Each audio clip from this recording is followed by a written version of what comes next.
সবুজ সমারোহে ঘেরা বিস্তীর্ণ মাঠ বাতাসে দুলছে সোনালি আঁশের স্বপ্ন। এই অপরূপ দৃশ্য শুধু চোখ জোড়ায় না, দেশের অর্থনীতিতেও রাখে গুরুত্বপূর্ণ ভূমিকা।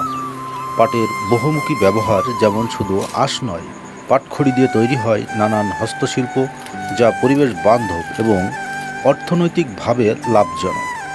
পাট থেকে শুধু আঁশই নয়, অনেক দরকারি জিনিস তৈরি হয়, যেমন পাটের আঁশ দিয়ে কাপড়, দড়ি, ব্যাগ ইত্যাদি বানানো হয়।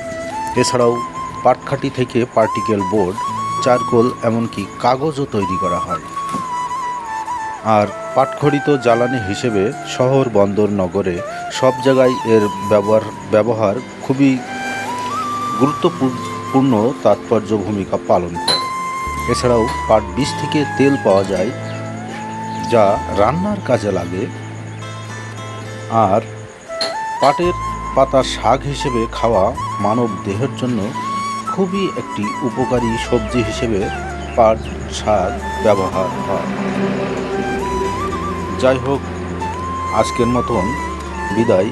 আমি মোহাম্মদ সোহরাব হোসেন সোহাগ। ধন্যবাদ। সবাই ভালো থাকবেন, সুস্থ থাকবেন, এই প্রত্যাশায় আজকের মতন এখানেই শেষ করছি। তবে যারা এখনও আমার ফেসবুকটি ফলো করেননি, অবশ্যই ফলো দিতে ভুলবেন না এবং লাইক, কমেন্ট, শেয়ার করে অবশ্যই পাশে থাকার চেষ্টা করবেন।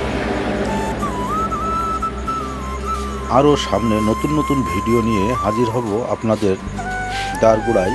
চোখ রাখুন ফেসবুক পেজে।